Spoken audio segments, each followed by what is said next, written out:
So we've been talking about U.S.-China relations for many episodes now, dating back to the beginning of that relationship in the late 18th century.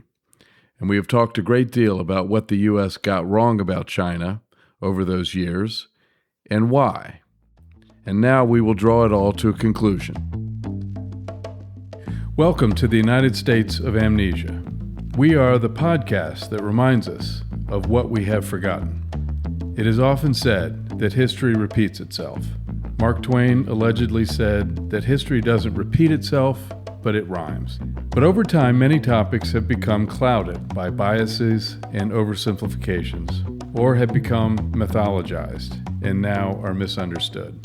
Misunderstanding means learning the wrong lessons from history, perhaps, or even learning nothing at all. And that can leave us poorly prepared for history's next rhyme.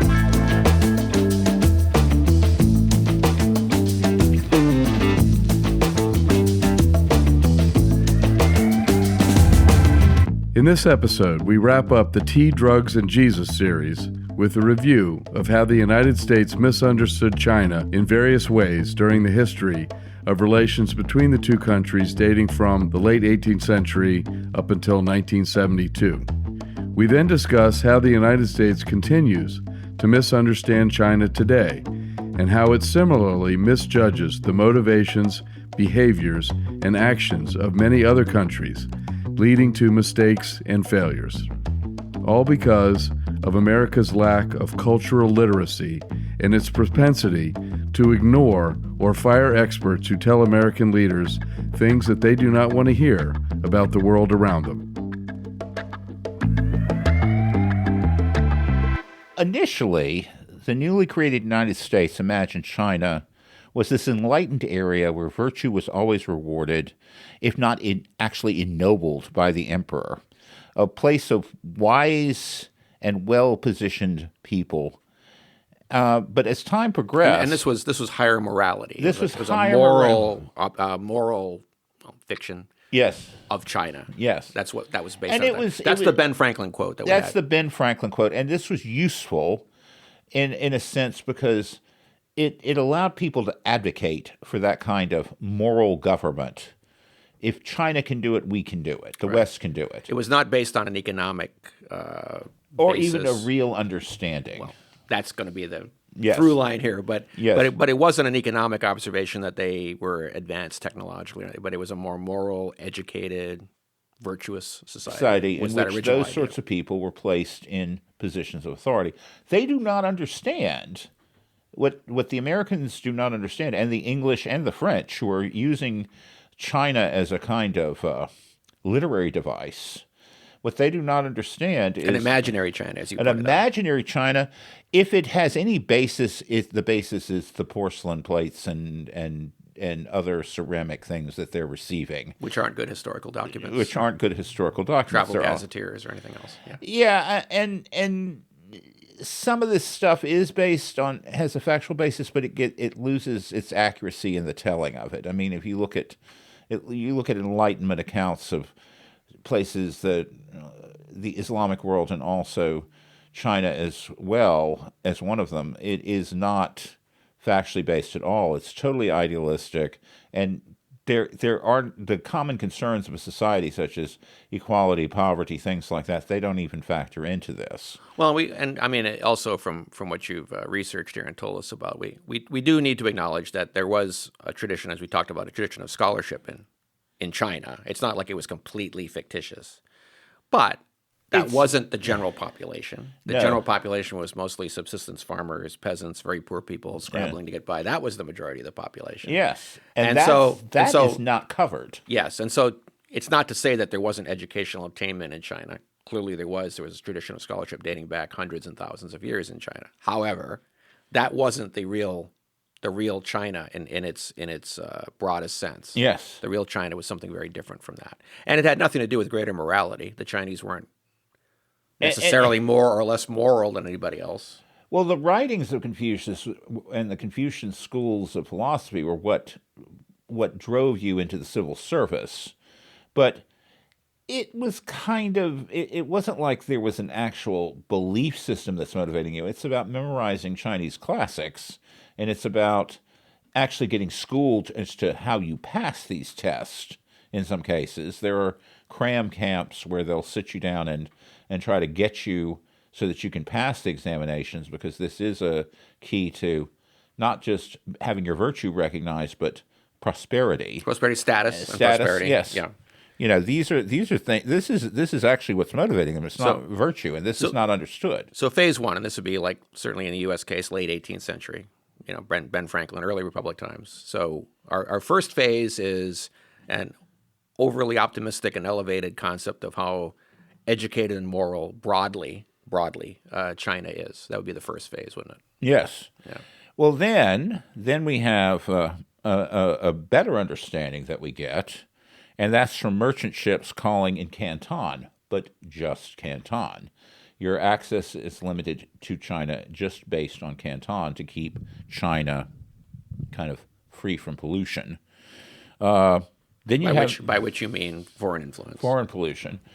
Foreign influence. Yeah, right. So you're looking at China, this broad, huge place. What's the right word? You know, you're looking at it through a telescope. You're looking at it through a straw. I guess is what you're saying. Yes. You're looking at it through a straw when it's actually much bigger than that. And because you're only looking at it through a straw, you're only getting a very narrow impression of a broader reality. And a reality that the kind of main life, you're not really getting an appreciation for the poor peasants who's living on subsistence farming, because you're dealing just with merchants.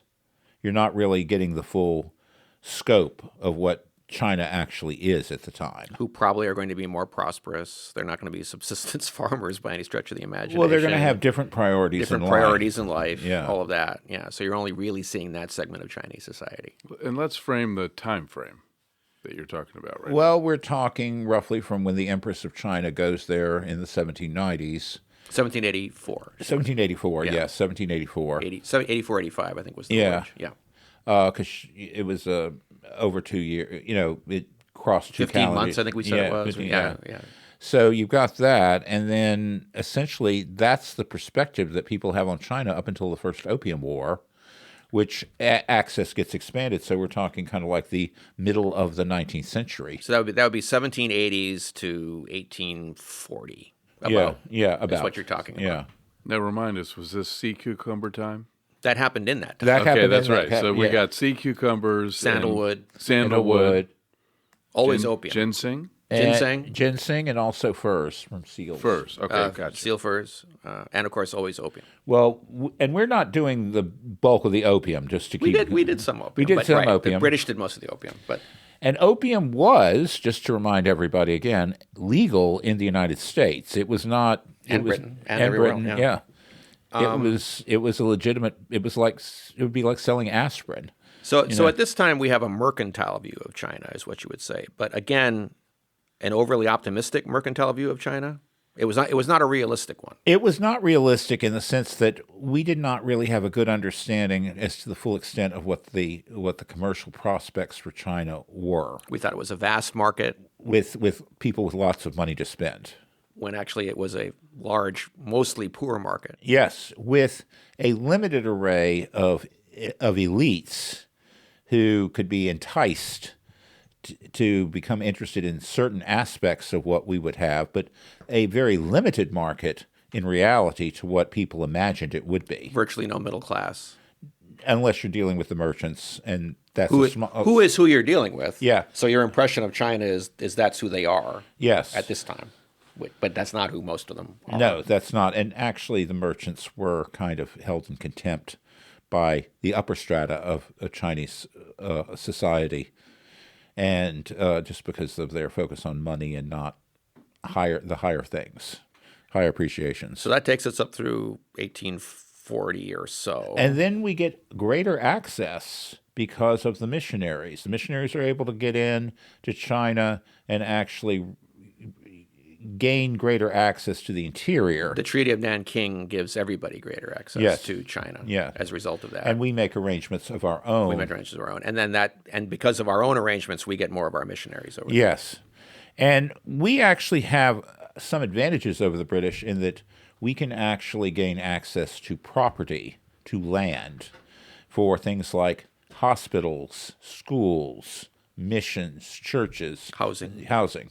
things like that, which is not necessarily something that we got that initially, and this was what allowed the missionaries to come in and kind of gain access to the interior and potentially gain greater knowledge of China, which they did not. They basically gradually became more insular in their approach to things. Right. So let's get into that a little bit. Right. Yeah. So there was a bifurcation at this point, I think. Yeah. If I've got this correct.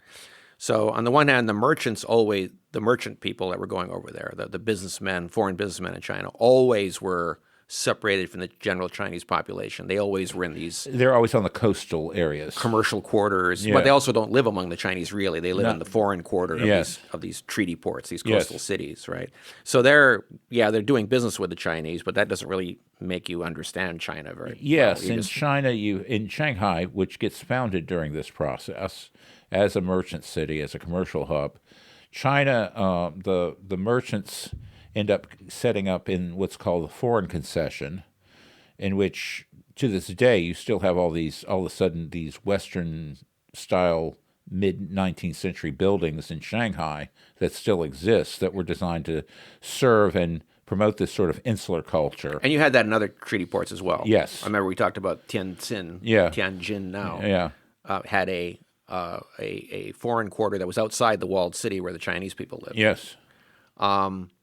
So that was the merchants, Yes. the business people. The missionaries were out in the countryside more, at least. Yes. But that greater access to the Chinese people didn't really result in any greater understanding of China. They're not socializing with them. Because they're not there to understand China. They're there to promote the gospel. Yes, promote the gospel, and also in a way, as I think we also discussed, at least in the case of the American missionaries, they were there to, whether they realized it or not, export America into China. Yes. Which became inextricably linked with Christianity in their minds and in some Chinese minds, but we'll come back to that. Yes. But so they were there, they were out amongst the people, but they weren't there to learn about the people or learn about China. They're there to talk, not listen. And they're there to try to make the people stop being like Chinese people and be more like American people, as far as I can understand from what you told us. Yes. That's very oversimplistic, I suppose, but well, and this has consequences which we addressed, in the sense that their biggest conversion resulted in one of the bloodiest civil wars in history, in which you have people rejecting Confucianism during the Taipei Rebellion. The rebels did. And this kind of pulled it. I mean, I don't know whether this was conveyed adequately when we talked about this, but you're essentially pulling up the society by the roots, and you're taking away elements of that society, that social order, that social contract, and you're basically saying these do not count anymore, and you don't really have a means to replace it, even with Christianity. You kind of end up developing a kind of cult that exists that's around this leader who claims to be Jesus' younger brother. You're not really coming up with, in society, this creates so much tension in society that you end up with armed conflict. Yeah, I mean, what kind of comes to mind is here in the United States, we've had an immense amount of trouble adopting, say, the metric system. Yes. That appears to uproot our culture. Yes. Now, can you imagine if you tried to do something far deeper in American society than that and just impose this from outside, what kind of reaction you would get? And that's what's happening in China in this case. Because it's not just like an ideology. Confucianism is not an ideology. It is a path for social harmony. It is the means by which society is organized. Yes. You have, the social order, the social patriarchy is all organized along Confucian lines.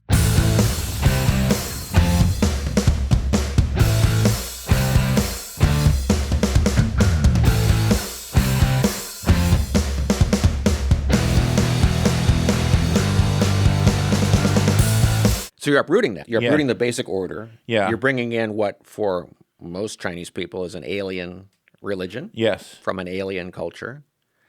And a lot of people don't like when you do that. Yeah. And you wind up with horrible conflict, one of the bloodiest wars in human history, with Yes. all sorts of horrible atrocities and things that happened during that war.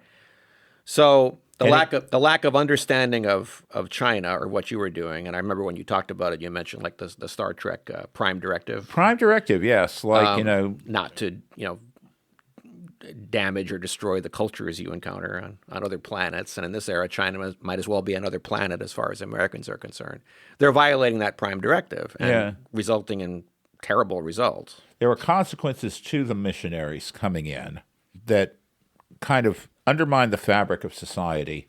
And we did not actually benefit from this process, except in the extent that we became further insular as a result of this. Well, and what occurs to me too is, and maybe you can tell us more about this from your research, but did we have any idea that we had, so badly disrupted an ancient civilization and caused these tens of millions of deaths? Did we have any sense of that, or no? Right? No.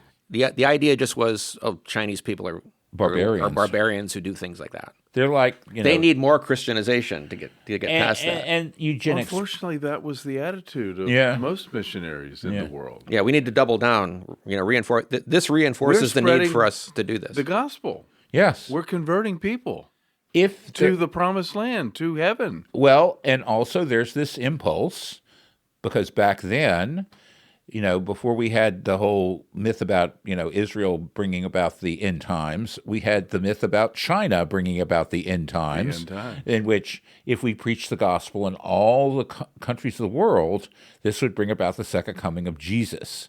So they're thinking about this. And the other thing, you have our old friend Mr. Eugenics coming in there, and the reason why the Chinese are having this negative aspect about the gospel is because they're an inferior people. They're kind of a decadent, depraved people. The attitude towards the Chinese was not the one that we would have of this period. And this is among the missionaries. It's among not just the missionaries, but it's also among the West as a whole. Sure, the businessmen as well. Yeah. But I'm just saying, the missionaries, people of God, supposedly, have this attitude toward the Chinese, don't they? Yes, a sort of patronizing attitude towards them. And the only route, as far as missionaries are concerned, to changing this is to save these people, to Christianize them. That will fix them. They're still not going to be as good as white people, though. Well, that's how people thought at the time. Yeah. Yes. It'll make them better, though. It will make them better. It will improve their lot in life here, and it will also bring about the second coming of Jesus and all these other apocalyptic events that people were looking forward to for some reason. Which Paul thought was going to happen in his lifetime. Yes. Let's just remind everyone. Yes. Paul thought he was going to be, that Jesus was coming in his lifetime. And he'd get to actually meet him. And this would be what years? Oh, this is, he died in 94? Like within the first century. So the first century. Yeah. We've been talking about this happening for a long time. That's my point. Yeah. That's my point. So the Taiping Rebellion dragged on for a decade and a half. Really until the 1870s. The 1870s, where they finally put that fire out. Tens of millions of deaths. Did the missionaries really learn nothing from that? They learned nothing other than to become more insular, as far as I'm concerned. Now, did they? And so I was going to ask is so the Taiping Rebellion drove them to be more insular, in the sense that they wanted to stay away from some of these disturbances that are going on in China. Now, they were not targeted during the Taiping Rebellion. No, they weren't. They weren't a target of that. But what happened later? Because in 1900, yes, with the Boxers, they were directly targeted and slaughtered in numbers. And we don't need to go through the whole Boxer Rebellion again, but we do know that they learned nothing from that either. It simply reinforced neither the missionaries nor the businessmen or the other Westerners. It just reinforced all their already biased beliefs against the Chinese about their savagery and barbarity and lack of civilization, imbecility and such. So that drove them even further into fortified compounds. So they were even less involved with the general Chinese population, the missionaries. But just to reiterate, just kind of look at this through the looking glass here. Chinese people in this country, if we want to understand how one might look at a large number of foreigners settling amongst you, we put huge restrictions. In fact, the Chinese were the first people of any people on the planet that we actually put a restriction on their ability to come to the United States. The Chinese Exclusion Act of Yeah. 1882. Yes.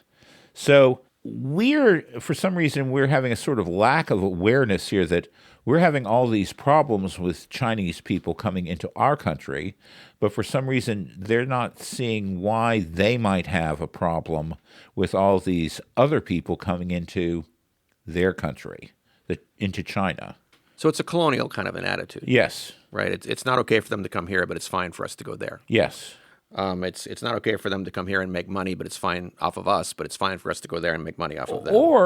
And we shouldn't adopt their religion, but they should adopt our religion, and so on and so forth. It's the mentality of that time. And I mean, I'll just say this: we got more out of the Chinese than the Chinese got out of us in some respects. We got the Transcontinental Railroad because that was made largely with Chinese labor, 80%. Well, Westerners did build railroads. Yes. They built a lot of things in China. Yes. But we got that. But I guess what we built in China didn't benefit the Chinese themselves that much, what the Westerners not built. To the same extent. That the Transcontinental Railroad benefited. Yeah, I mean, you are talking, I would say when you're talking about something like the Transcontinental Railroad, you're talking about something like landing on the moon here in terms of consequence. It's that significant. Yes, absolutely. Yeah. It is that significant. And we've come a long way also from Ben Franklin in, I think his quote was 1784. It was the same year that the Empress of China left on her voyage to China. We've come a long way from viewing China as this place of moral superiority and general societal moral superiority and educational attainment to a land of savagery and barbarism, an inferior race of people. Yes. I was going to say inferior. Yes. And that's in 1900. Well, it had already developed by the mid-19th century, hadn't it? I think. But certainly in the second half of the 19th century, up to the Boxer Rebellion in 1900, that became the common view of the Chinese, if I understand. Particularly after... they were barred from coming to our country. We've said that. Yeah. We said that, yeah. They're barred from coming to our country. So that, I'm just saying, again, it's a big change, right? And... There are exceptions, though, to that. They can come here for educational purposes. That's why Charlie Sung went to Vanderbilt and that type of thing. Duke and Vanderbilt. Duke and Vanderbilt, yeah. I think Duke was called Trinity College back in those days, and then became Duke later. Yeah. But I'm just saying, it's very interesting how greater engagement with China, on the one hand, what's the right word? It took us away from the misunderstanding of China as this great society. But then what's the right word there? Overcompensated, went way overboard the other direction, that it was this barbaric, uncivilized society. In need of fixing. Because we didn't understand how it worked and also didn't care. Eventually, yes.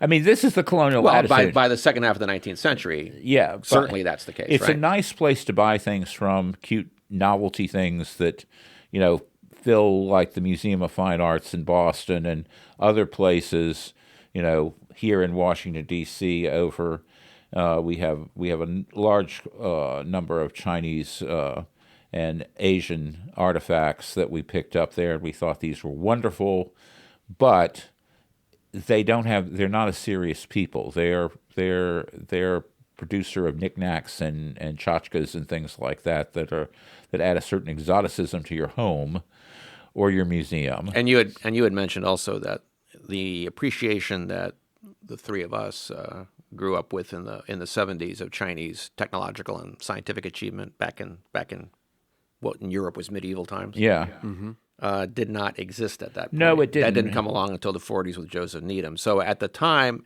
we even mentioned gunpowder. Yeah. Being only used for, fireworks. The stereotype was, well, just use it for fireworks in China because they're silly people who just, don't do anything serious. It was the Westerners, the Europeans, who then took gunpowder and did something useful with it. Cannons and guns. Guns and cannons. And that was the kind of mentality that prevailed at this time. And so this continues because all they do is make knickknacks. Yeah. You've taken this, ancient culture. Yeah. And you've just reduced it to being a knickknack producer for you. And Needham actually looked at science like in the 14th century China, and how science was developed at a much faster rate in China than it was in the Western world. Science is actually moving ahead science and mathematics is actually moving ahead in the Arab world a lot faster too, and we don't start catching up until we actually get some of that stuff. So the understanding, I think what I see here is that the understanding, even though the nature of the misunderstanding of China changed. Yes. It's still misunderstanding. It's still a misunderstanding, and the understanding of China was shallow at best, yes, and deeply trivial. Among the majority of people, you do get people like Needham. You do get people. Well, he's in the 1940s. Yes, he's in the. So eventually, you get people like Needham, but not yet. Not in the 19th century. There are scholars that are going over there, but sinologists. Again, yes, yeah. and these people though are limited in their scope and appeal to the general population. Yes, there's academic papers they write or something. Yeah, but that's as far as it goes. You know, I mean, people working at the Fogg Museum in Harvard have a limited distribution. Yeah, yeah. So that takes us up into the beginning of the 20th century. Yes. The empire falls. The empire falls, and we have yet a new misunderstanding about China, and this involves this concept of democracy. Now, at the time, just to sort of bring this back to what's happening in the United States, we have Woodrow Wilson going in there and talking about a war to make the world safe for democracy. There is a very poor understanding of how you get to democracy.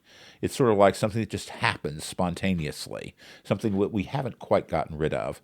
But with this period, the idea is that China can become a democracy with just a little bit of help, and that's because of what we're getting from the Song family and Chiang Kai-shek, who are basically providing a lot of VIPs when they come over, and this is both before and during World War II, with a sort of like understanding of this is what we're doing and this is how we're fostering democracy.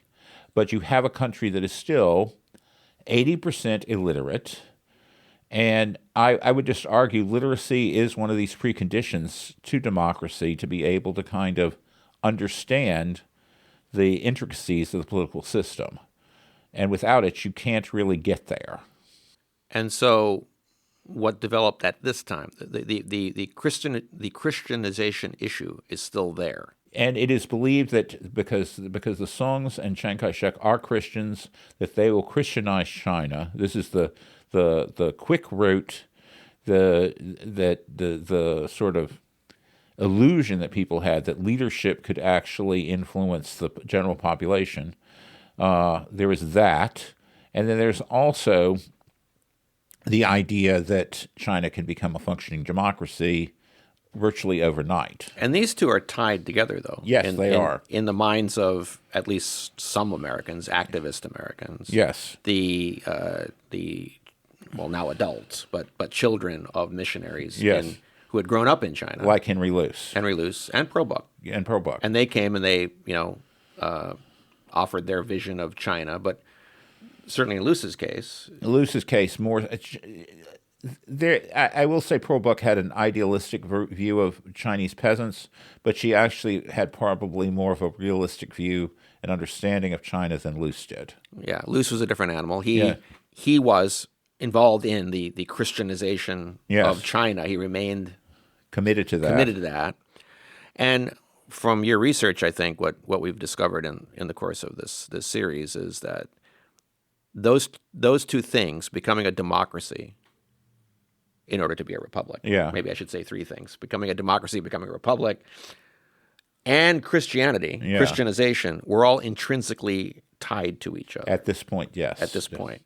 And from the Chinese perspective, from the Chinese who actually did want to try to have a republic and democracy to the extent that was the case, they saw adoption of Christianity as a prerequisite, because to be more like America, you had to also be Christian, because America was predominantly Christian. And that's true, right? Yes. From the Chinese perspective. Well, from the perspective of those people who... Which isn't most Chinese. Just no, it those isn't. People. We're talking a tiny minority here, but people could come. The one exception to the Chinese Exclusion Act was that people could come over and become educated at U.S. institutions like Charlie Song and his daughters. They all went to like women's seminaries. They went to Wellesley, and these were designed to support this sort of, Christian view. These were not secular schools that they're going to. They had a definite religious aspect to them as well, and so they would associate Christianity with America, with democracy, with being a republic. It didn't do a damn thing, though, despite any of this stuff, to cut down on the corruption that proliferated during the period in which Chiang Kai-shek is running the country. That has not changed. That is still there. That is the sort of undercurrent in Chinese society. It existed even during the moralistic times of Ben Franklin. There's this huge network of corruption, which is something that Americans are kind of offended by because of just the extent and level of it. Surpasses anything that we have in this country. Yeah, but this is the way the society functions. Yeah, for the boxers in 1900, as we discussed, they viewed imperial officials as intrinsically, inherently, constantly corrupt. They were. Because they were. Yeah. And so they blamed the missionaries for being part of that. Yeah. For interceding on the behalf with Chinese officials on the behalf of people and things like that. So they associated the missionaries with the corruption. Yeah. It was already there in 1900. Yeah. And it having a republic didn't cure anything. Plus, the republic didn't really ever control very much of China. No, it never was able to consolidate control over all of China. Because there were still warlords. And they were communists. The warlords were a bigger issue for a long time. The communists were a important but much smaller part. But then, of course, the communists The communists were even part of this effort initially until 1927. Yeah. In the 20s, they certainly were until the 1927 break.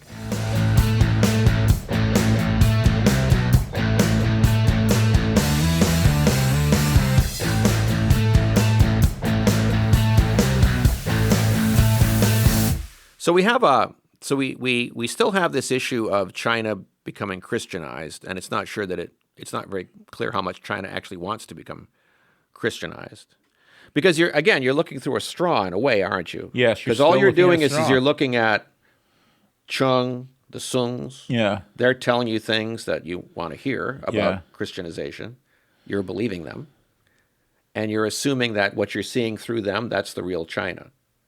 When in fact, the Republic is I don't want to say a fairly small part, but it's not the majority of China by any stretch of the imagination. The majority of Chinese probably couldn't care less whether they become Christian. And it's also an urban phenomenon. Yes. It is not necessarily, they don't seem to have a good grasp on how to deal with the peasants in a positive fashion. There is a certain urban contempt that I detect on the part of leadership in the Republic. And the Americans supporting them were urban in their orientation. Yeah, I mean, those were their counterparts in China, as far as they could see. You're not bringing over like farmers from Kansas to come over and tour China. You might get some of that with the missionaries, but the missionaries are still going to have their own views about people worshiping devils and false idols and things that are not going to necessarily make them capable of understanding the real dynamics of society.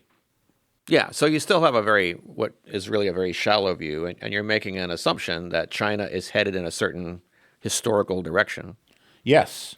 Christianity and democracy, a republic, which you want it to become if you're these Americans, you want it to become. But that's really got very little to do with the reality of most of China, if not all of China. I'm going to make I'm going to make a provocative statement here, and we'll see if this provokes anything from our listeners. But I honestly think America had a better idea about China, just within the narrow focus of Canton, when they were actually legally forbidden to learn the Chinese language, back in that period, before we actually have the Opium War.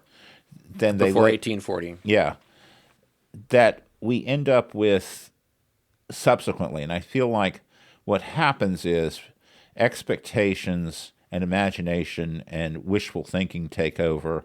There's less of a sort of what I'd say realistic mercantile approach to this sort of like situation in China in Canton before 1840 than there is subsequently. We sort of get people creating castles out of air.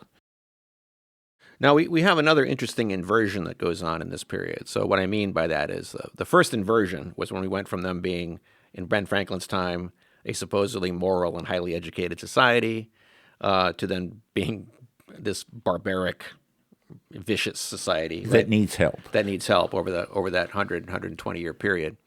We have another inversion that goes on in the first half of the 20th century, which is that the Japanese burst on the scene as a great power, and in the course of the Boxer Rebellion earned great respect from the United States and Western countries for their military achievements, their discipline, their chivalry even in combat, that type of thing. And there's great admiration for the Japanese, circa 1900. Yeah. And contempt for the Chinese, largely. That changes during the early part of the 20th century. Japan goes down a different path of turning into the brutality that they were going to show in World War II and that type of thing. Whereas for China, we start to see hope in China because of this idea of the Republic rising, and we're hoping the Republic will take over. And so we become much more favorable to China again, don't we? Well, I would say... As we turn against Japan, we actually turn more towards China during the early 20th century. Well, just to sort of frame this historically, I would say that for Japan, we had a very positive outlook towards Japan, I would say, up until 1920. Yes. And at that point, China... it becomes there's rising optimism about China as it becomes a republic, and so forth. I don't really think we start to get into a negative impact understanding of Japan until they start actually doing military movements onto China. I think in the 20s we're kind of like positive in some respects towards both of them. Well, the U.S. Navy was looking at them as a potential future enemy as early as the first decade of the 20th century. Well, yes. Japan. But the popular view of Japan. Popular view, yes. That's what I'm kind of went in a steep decline over what they did in China. Yes. That's true. And one of our this would be in the 1930s. Yes. That we and this was something that Luce actually did promote, because he was taking more of a positive view of China at the time. And again, his magazine's life and time, they were fairly ubiquitous. And, we talk about, say, maybe television or maybe something on the internet. This would have been akin to that. And Japan picked on China for decades and was nibbling away at it and fighting with it and getting more aggressive toward it. They were that part of the understanding or misunderstanding the situation, or however you want to put it. That part was actually valid. Yes, Japan was doing this, but so were we, and so were most of the European countries. When yes. Japan goes beyond that, beyond just ordinary imperialism yes. and seeking preferential treatment to actual territorial conquest, that is when the attitude goes downhill. That's the break point. Yeah. Yes, the red line, or whatever you want to call it. The red line would be a good place to a good metaphor for what's coming next. Yeah. So that puts us. So the communists. So Chiang Kai-shek slaughters the communists in 1927. That begins the Chinese Civil War. We don't really develop any greater understanding of anything during that period either, because we have some Americans who have a glowing view of the communists, and some Americans who have a hopeful, glowing view about the nationalists, the Republic government, neither of which is accurate at all. No. I mean, in terms of... And I mean, this is what's kind of... And here I'm talking like 1927 up to the beginning of World War II is what I'm talking about, that period. Yeah, but just going back, since we're kind of getting into Stilwell territory here, what's frustrating to me when reading about Stilwell is here is Stilwell. Stilwell should have a better understanding of China than he actually does have. He doesn't. He basically is saying, okay, we got to fight the Japanese like we do like the Americans would do, because the military all military should sort of function the way the American military functions. And China's military most definitely does not function like that. There is more like a patronage system afoot here, which would be totally alien to how our military would be run.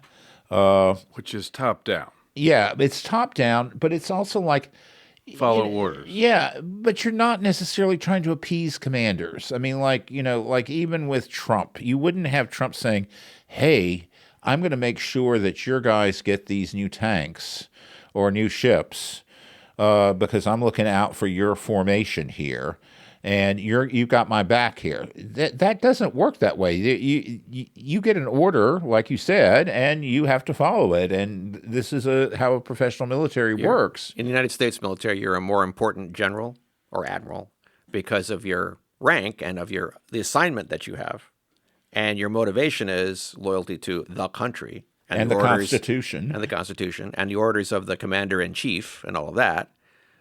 In China, you're part of a coalition where the stuff assigned to you is your personal property, and you come first in terms of your relative power and status compared to the other generals around you.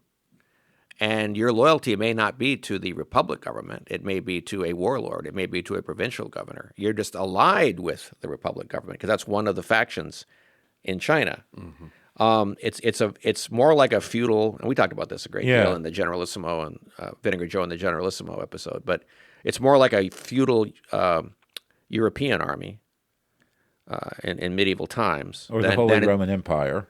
Than it is like a modern force as understood by the United States. So you've brought up Stilwell. So Joseph Stilwell and his nemesis Claire Chennault, who was the Army Air Forces commander. Both were making a mistake. Both were, and this is a different misunderstanding of China. Yeah. You've already brought up part of the misunderstanding. But another misunderstanding of it was that the idea that China, certainly the Republic of China, the Chiang Kai-shek government, was a government like the United States government, like the British government, like the French government, like the German government, like the Russian, Soviet government, whatever. They wanted to throw the enemy off of their territory as their top priority, as a national issue. And the enemy was the Japanese. And so we and the Republic of China had a common goal of driving the Japanese out of China.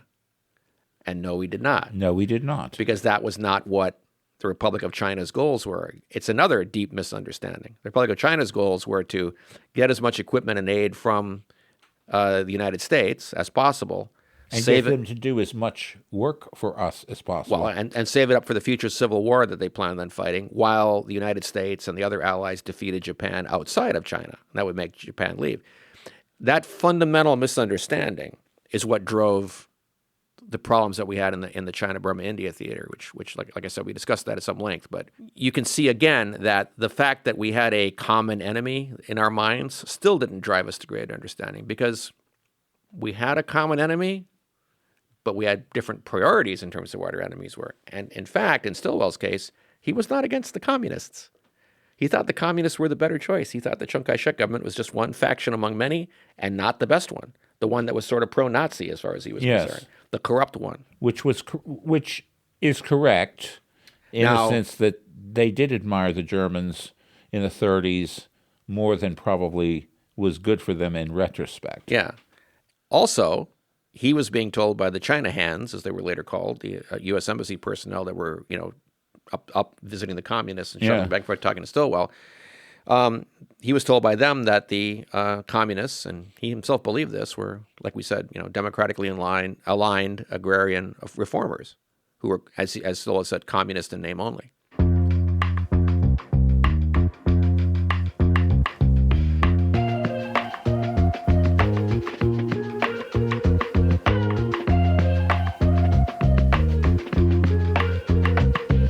So in World War II, and I see it in the historiography of World War II of the China-Burma-India theater, we spent so much time talking about who was right, Stilwell or Chennault.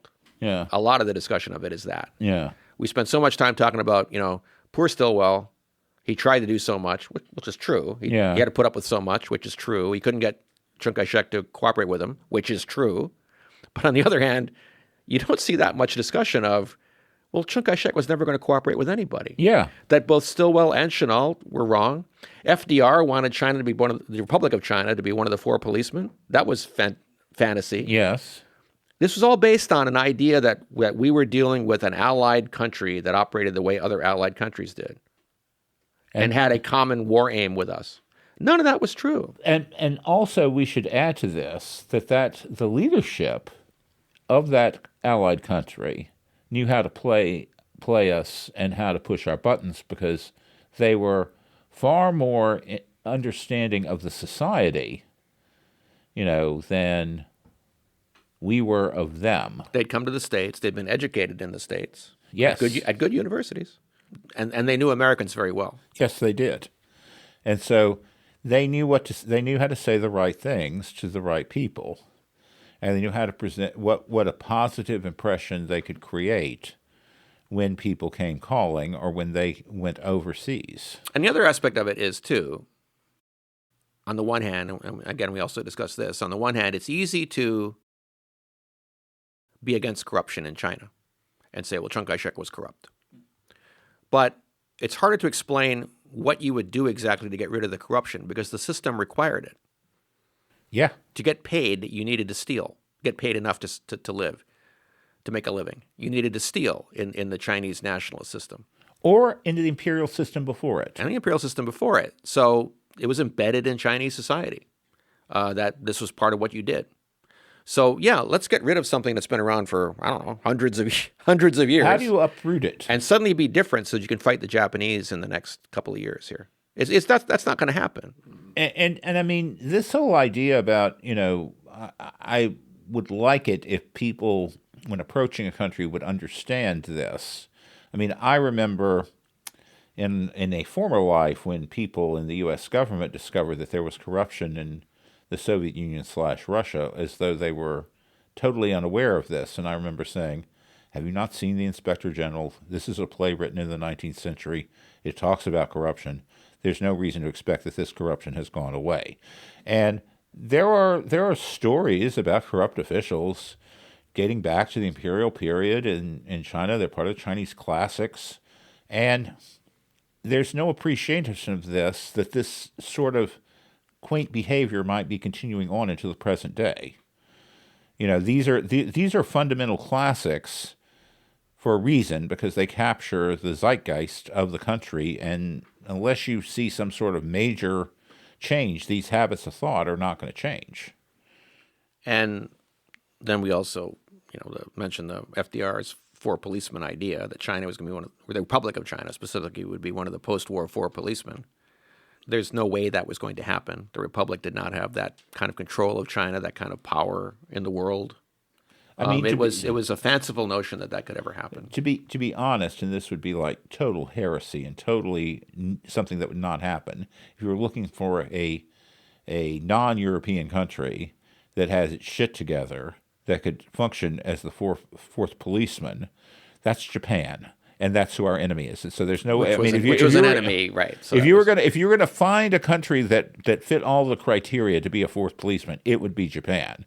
But being that Japan has attacked Pearl Harbor, done the Bataan Death March, there's no way that they're going to be included in that. We're not going to look to them to be the fourth policeman. And then this curious thing happens after World War II. So our hopes for World War II it's all a failure in terms of what we wanted other to than accomplish. Defeating Japan. But which we did outside of China, not in China. Yeah. So in terms of in China, it was what we were trying to do there was pretty much a failure. No matter whose side you take in the argument between Stilwell and Chennault, it doesn't matter. Yeah, neither one was successful, and both were horribly mistaken. Both were horribly mistaken, and things were never probably going to be different from the way they worked out. But then that leads us to the post-war resumption of the Civil War. And I don't know what you say about misunderstanding of China. I think there was just kind of a lot of people just sort of threw their hands up over it. I mean, you had the China hands who were the experts, who kind of took the position that, look, Mao is the thing that's coming. The communists are the thing that's coming. You might as well get on board with that and recognize them. You might as well start working with them because they're the ones that are going to take over China. You had the China lobby, which were the nationalists. Not yet. Well, you're going. I'm going to get that. I'm talking broad brush here, right? you wind up having the China lobby, which are the pro-nationalist dead enders. I mean, and they were already. I mean, they weren't called the China lobby yet, but they were already there. They were there. There were people who had, but just to be clear with our listeners, the China lobby as it exists does not come into existence until Mao takes over. Right, until as an organization that's funded by the Song family. Until the Chung government retreats to Taiwan in 1949. Yes, but those people are there. Those people are there. Those people that are supporters are there. And they are still backing Chiang Kai-shek. And then you have the, I guess you'd say the quote unquote, realists who are the ones just saying China's a mess, it's not worth our effort. Which is kind of like the Dean Acheson. The Gene Acheson, George Marshall kind of school of thought, where they just said, let's focus on Japan and Korea. Yeah. There's more to be gained there. And China whatever happens in China, we'll just deal with it as it comes.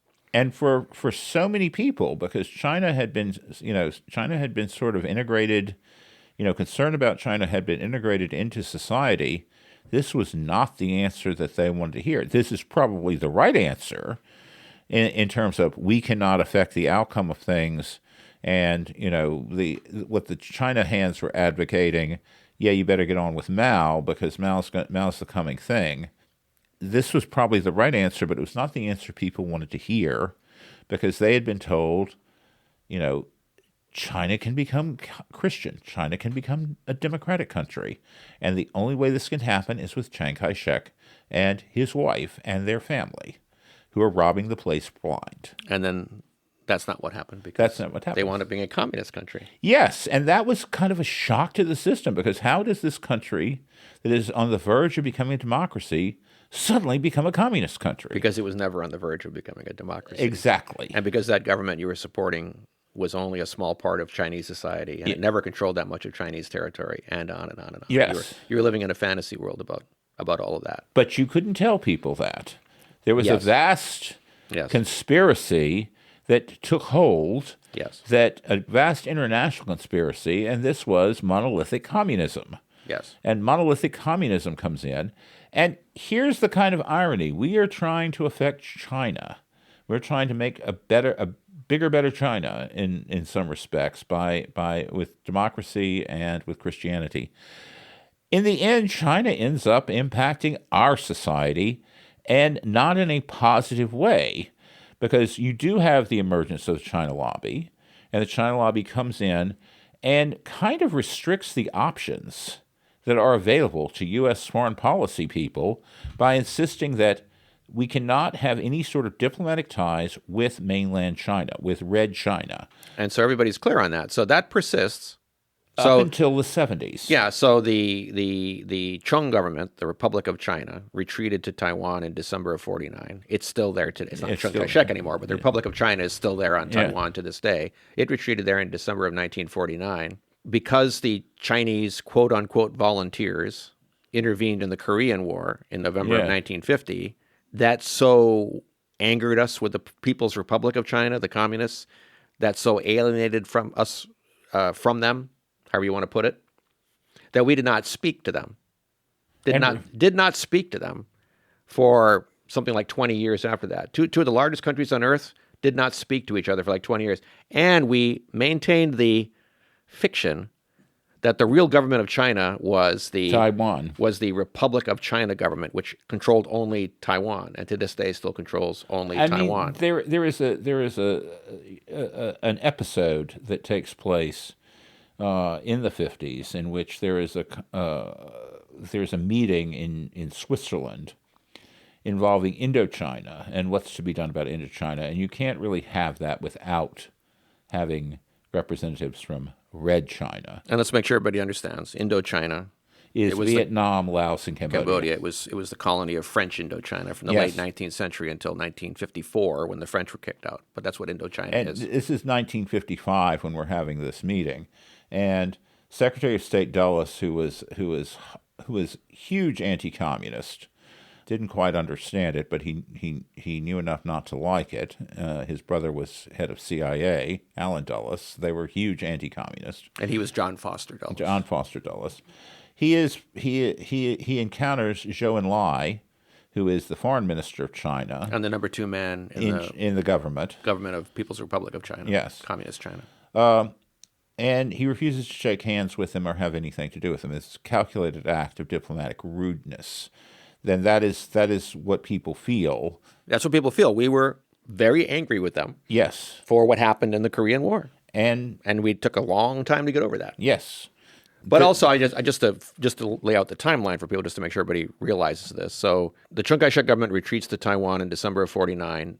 Less than a year later, November 1950, the People's Republic of China, the communist government, intervenes, volunteers, but really the communist government, intervenes in Korea. The Republic of China, the Chiang Kai-shek government, on that one island that has, even today it has like 20 million people. I'm not sure what the population was back then, a tiny fraction of the Chinese population. Yeah. They were on the United Nations Security Council as China. Yes. That did not change until 1971. Yes. Because we wouldn't let it change because we have a veto in the Security Council. Finally, in I think it was October of 71, if I'm correct, we finally let the People's Republic of China replace the Republic of China, which people call it Taiwan, on the Security Council. Nixon then went to China in February of 72, and that was a huge sea change in international relations when an American president went to China and shook hands with Mao. But we still did not recognize the People's Republic of China. Until Jimmy Carter. Until I think it was 1979 under Jimmy Carter, we finally recognized the PRC as being the legitimate government of China. Now we maintain relations with the Republic of China, but we're not allowed to call it that anymore. They can't have an embassy because they're not a quote unquote government. They have a interest section or something we call it. Various other powers. I mean, various other powers have like something that functions as an embassy but is not an embassy in China, to include us. I mean, the Russians have it. Yeah. The Japanese have it. People do need to have some sort of presence there. They just can't call it an embassy because that would imply recognition. Yeah. So, I mean, you have that extensive period in which we are pretending that the Republic of China on Taiwan is the government of China. Yes.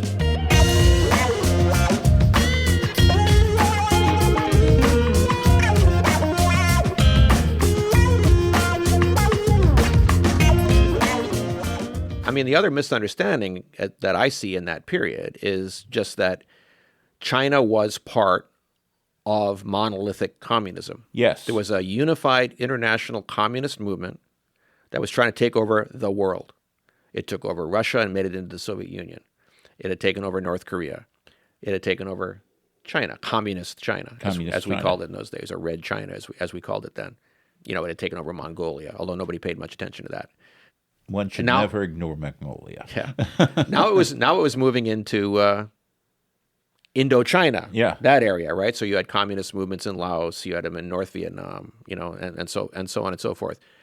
Well, it wasn't North Vietnam then. There was a northern zone that was divided up in what, 1955? Is that when they split the two? That was the meeting that Dulles and Zhou Enlai. So I mean, I'm just talking broadly through the 50s. This is what happened. I'm not talking about the specific dates, but I mean you saw this happening. Therefore, there must be the domino theory comes up. There must be a concerted, combined, international, unified communist effort to take over the world one by one by one by one as the dominoes fall. When you see this emerge, this domino theory emerge, it's just kind of like interesting to just apply, let's just say, community standards of logical reasoning on this. People just asserted this.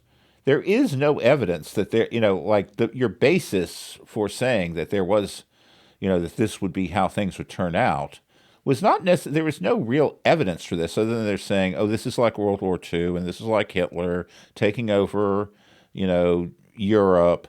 This is how things have to happen in this case.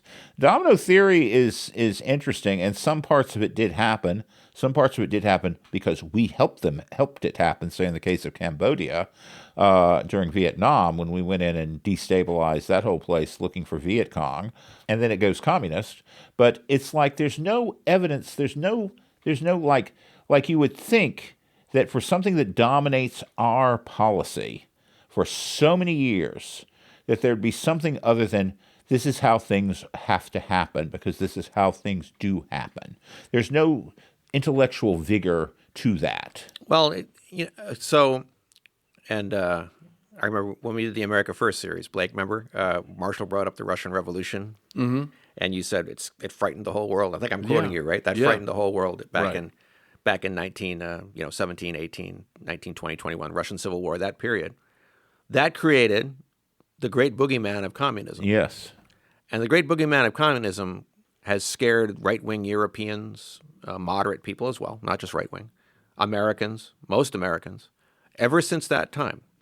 To this day, if you go out and tell people you're a communist, you're going to get shunned by most Americans. Communism is a evil, terrible, awful thing, and maybe it is. I don't know, but I mean, the point depends on how it's done. Depends on how it's done, and usually it's done the wrong way. But it's one thing to recognize what the dangers and evils of communism are, and Lord knows there's plenty of dangers and evils to it. It's another thing to be so afraid of it all the time that you make bad decisions about international affairs and politics based upon that fear. Is it an adversarial movement or a group of adversarial movements that you have to deal with? Or is it this horrible, unified, dangerous monster that you should be constantly afraid of? Should you have a phobic reaction to it, or should you have a more measured reason reaction to it? And we chose phobic. Yeah, and this had a negative impact on our society at large. Which is what I was going to say, too, is the other misunderstanding then that feeds out of that in terms of our domestic affairs is this idea that because communism is this unified thing, international conspiracy against the rest of the world, the good civilized part of the world against these horrible communist barbarians, because it is that, then it must be the case that there's a cabal of communists in the Western world, and specifically in our own country, who are making sure that bad things happen. They're undermining us. They're making sure that China falls to the communists, which it did. And then the domino theory, they're going to make sure that other countries fall to the communists as well, because they're working against us to destroy our country and help international communism. Yes. It's not true. Maybe there's a few people running around like that, but they're a tiny minority. I mean, and the thing about it is, what I've seen, I took a course in the American Communist Party at when I was in college with a guy named Harvey Clare, who's kind of the leading historian of this. And one observation that Dr. Clare made was that there was a large percentage of the Communist Party that were actually FBI agents, and that the dues from these FBI agents were actually funding the American Communist Party. So the American Communist Party was actually one of the few political parties that was actually funded by the United States government in an odd sort of way. And this was a political party that we thought was hostile, and were supporting it through these dues-paying FBI agents who make up something like a third or just a significant portion of the actual membership in the U.S. Communist Party. See, one of our listeners made a comment that said communism was an American project without any further explanation. I saw that comment. Maybe that's what they're referring to, that the FBI was funding communism or something. I don't know. I mean, it's kind of funny because we probably did more to support communism with our attempts to surveil it in the United States than anything else.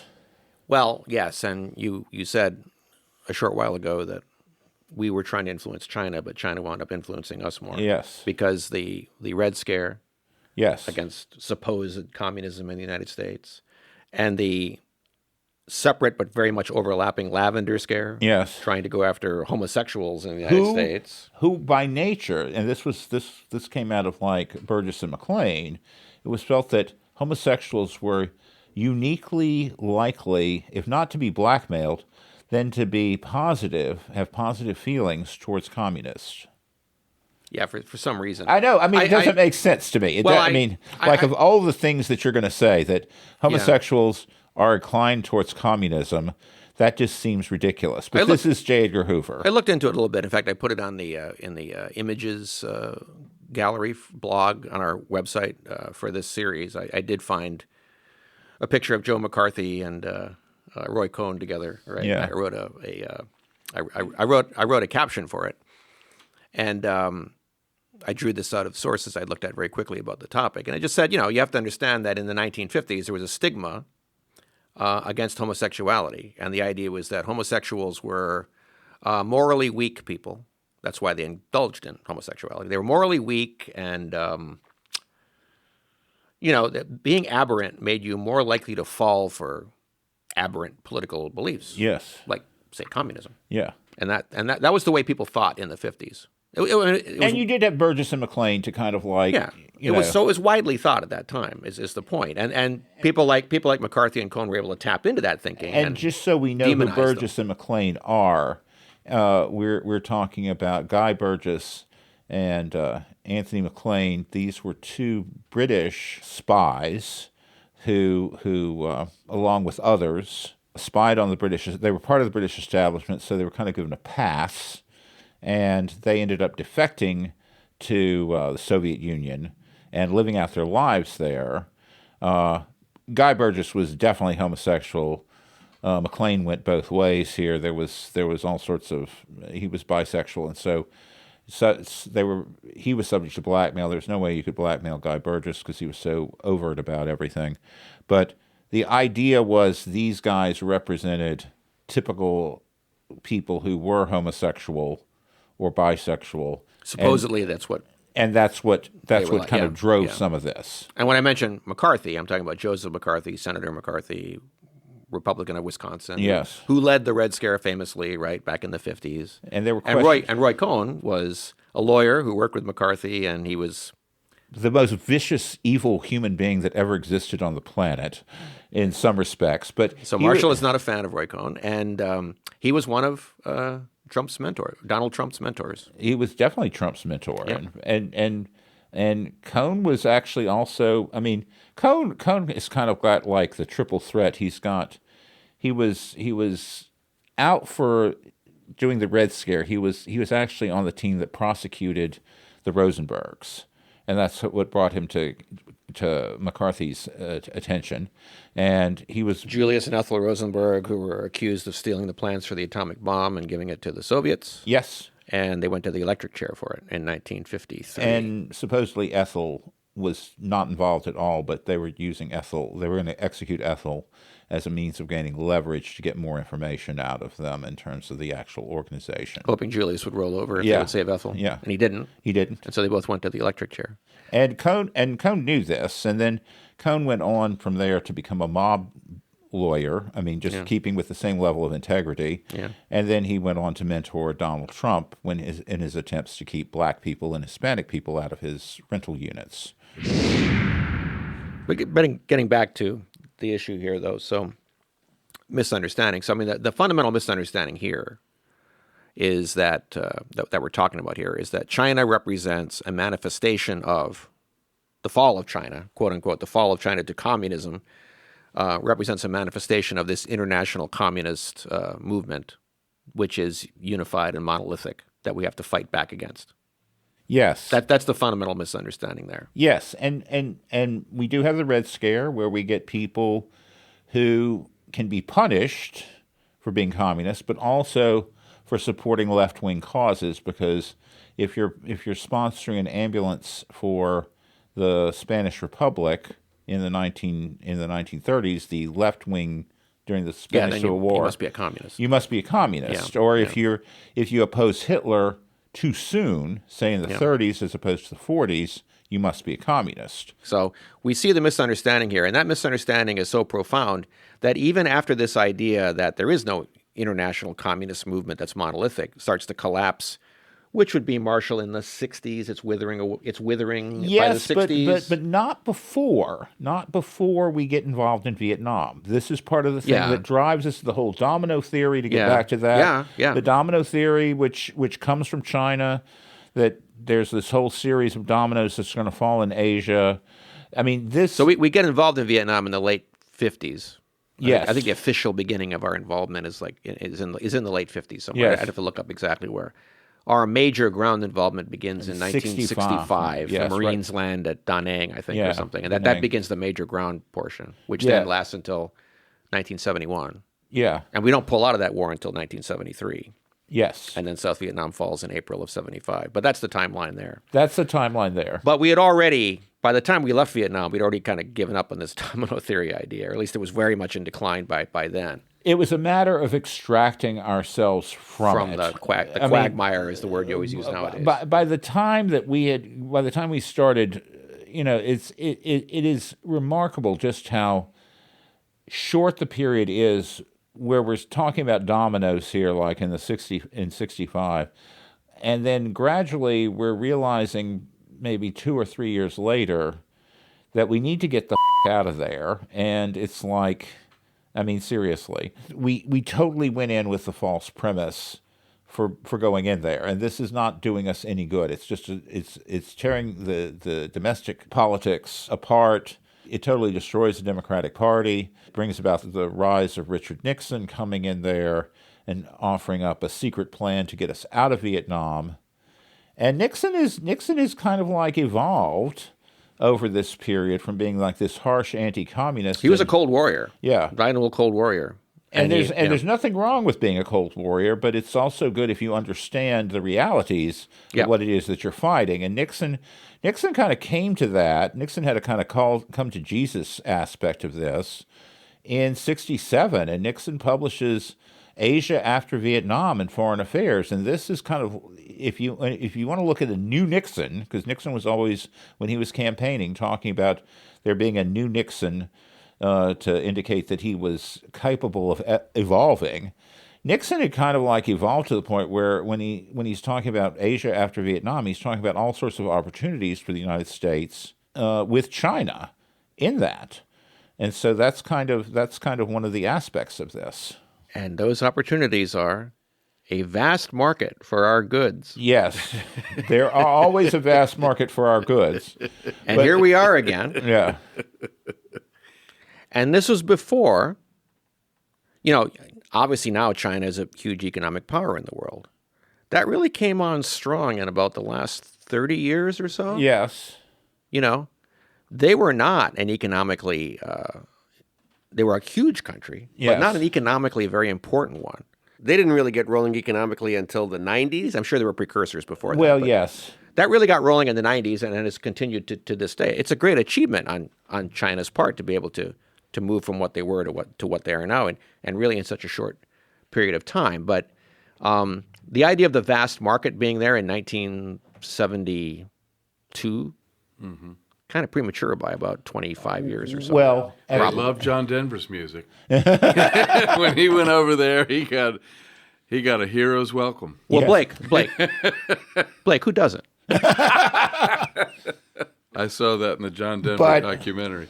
But the thing to keep in mind in 72, the architect of this economically powerful China, Deng Xiaoping, is being exiled to collective farms because he is suffering from revisionism. I mean, he was constantly being targeted by Mao for those types of inappropriate action. Mao, as an economist, was a disaster because usually when Mao would come up with some economic initiative, it would lead to famine. And deaths and persecution. Persecution. Yes.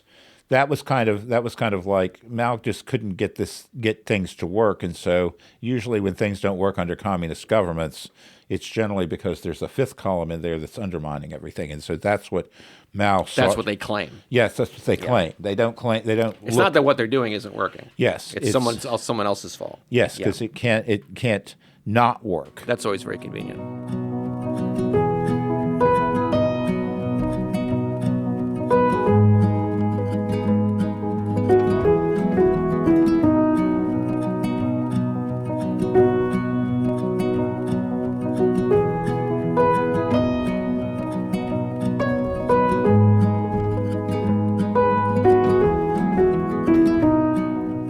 So we're back to the vast market again. Yes. And I mean, I guess that we brought ourselves up to more or less the present times. But before we get into the present times, though, very quickly, what I'd like to do though is say, what are the through lines then we see from this whole swath of Chinese U.S. history that we've covered, and I'll get us started since I asked the question. Please. There's always been, one way or the other, an uninformed and fantastical view of what China was. Yes. Always.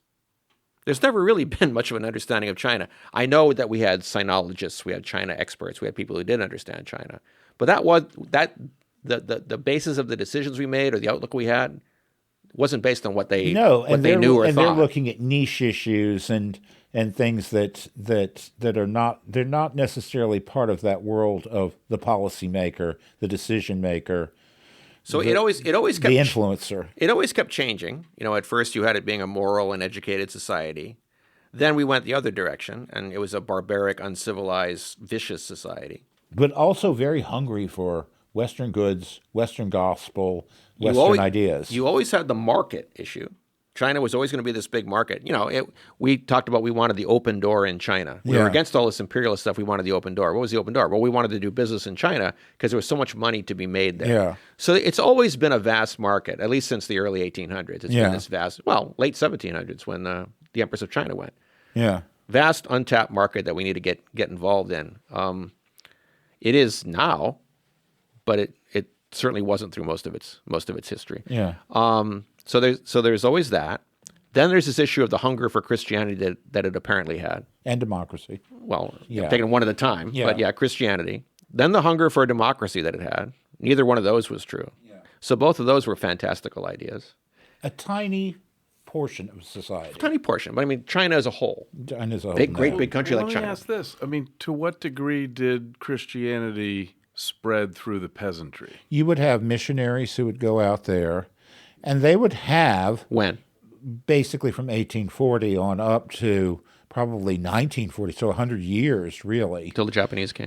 Well, they were still there when the Japanese came. So when the communists took over is when they were kicked out. Yeah, finally. they kind of, they self-deported, they got kicked out, etc. But were they successful at converting the adherents of Confucianism to Christianity in the countryside? Not in any positive way. What percentage? Do we have any I'm figures on, wondering to what degree, How many people, what percentage of people in China became Christian? So in terms of percentages, the best numbers that I've seen is less than 1%. So 3 to 4 million out of 500 million total population through 1949. So, Mike, it would appear that we've covered the kind of historical mistakes that we've been having with our relationship with China. Do you think this is continuing on into the present day?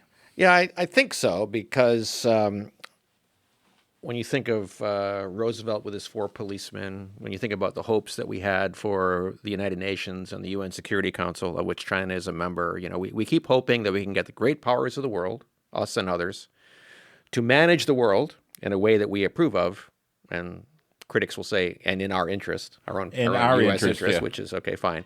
Although we tend to view our interest as being in the interest of the world in many ways.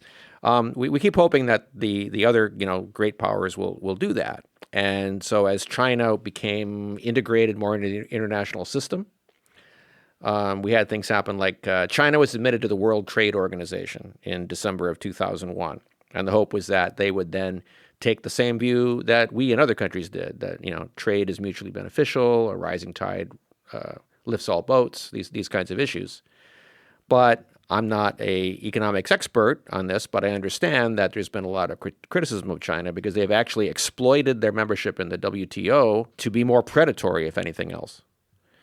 And I think one of the misunderstandings we have of China, as well as other countries, is that we keep hoping that they will want to be part of this, what's been called the Pax Americana in the post-war world. They want to be like us again. Well, they want to be like us, but they also want to be part of an America-inspired world that runs according to America's vision for the world, America's rules, because they see that they will benefit from playing along with America, and they'll want to join in and help out with that American... So we're confronting this whole idea that we thought we had walked away from, that China wants to be like us, which was kind of the mentality that we had immediately prior to World War II and during World War II. We're kind of seeing that play out again then. Yeah, China wants to be like us, but not internally. Yeah. Not in terms of Christianization, not in terms of being a democracy. I don't think we entertain thoughts of that. No. But in terms of being an international player, which is trying to maintain a world order that benefits everyone, that's what we keep saying we want. Now, on our terms. Well, yeah. And our critics will say, well, when you mean benefits everyone, you mean benefits you. And there are some criticisms of the United States you can levy that way. We do want to dominate the system. But I think people honestly, and a lot of people in the United States honestly do think that benefits the whole world to do things our way. Exactly. And we assume or we hope that other countries, especially the large ones, will join in. And China never has bought into that. Like I said, with economics, they behaved in a predatory manner. They behaved in a bullying manner toward other countries, certainly in East Asia. They made no friends, in East Asia during their rise to military prominence, which started in about the mid-1990s. They've been very successful at that. It turns out China is looking out for China and doesn't see what's wrong with that. They're looking out for themselves economically. They're looking out for themselves militarily. And I guess in a way you could say they want to go back to being the Middle Kingdom. They want to go back to dominating their part of the world, just like they used to do. Well, and being the leading power in the world, which is what they were for most of the history of human civilization here. Yes and no. I mean, they weren't affecting the Romans very much or anything. In their part of the world, they were the leading part of the world. But now, by extension, they want to extend that on. Since it's the world is truly global now. It wasn't back then. Everybody had different worlds they lived in. Now it's truly global. So they want to be the global hegemon, the Middle Kingdom of the whole world, I suppose. But at a minimum, they do want to be the dominant power in East Asia and the Pacific, or a large portion of the Pacific. They do want that. Well, as a minimum, I would say that they were the most sophisticated civilization in the world for most of the world's history. Sure, but that's different from dominating the world. Yeah. Okay. Right, which is what I'm talking about, or what we were talking about, is dominating the world. But you see, they dominated their part of the world, which, as far as they were concerned at that time, was the world. Yeah. Nowadays, the world truly is the world. You can go everywhere. You can dominate all of it. They want to do that. That's their long-term goal. And their more immediate goal is they want to dominate their part of the world. Well, that doesn't require cooperation with everybody around you. That requires dominance over everybody around you. Yeah. And it doesn't necessarily mean playing into somebody else's interest. I guess we understand that now, but we made mistakes along the way that set them up to be able to do this and to become what they are today. And it's not just them. It's other countries too. Russia wants to dominate its part of the world and be a great power. Yes. Iran wants to dominate its part of the world. Saudi Arabia wants to. Israel wants to. You name it.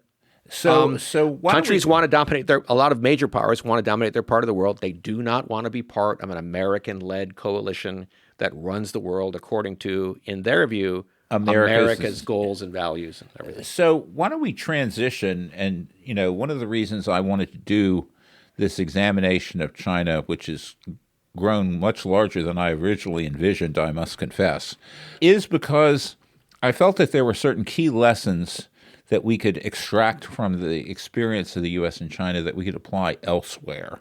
And that by looking at China, we could probably get away with being a little bit more critical of the Chinese than we could with other countries in the world and other regions of the world that we make these same mistakes with over and over again.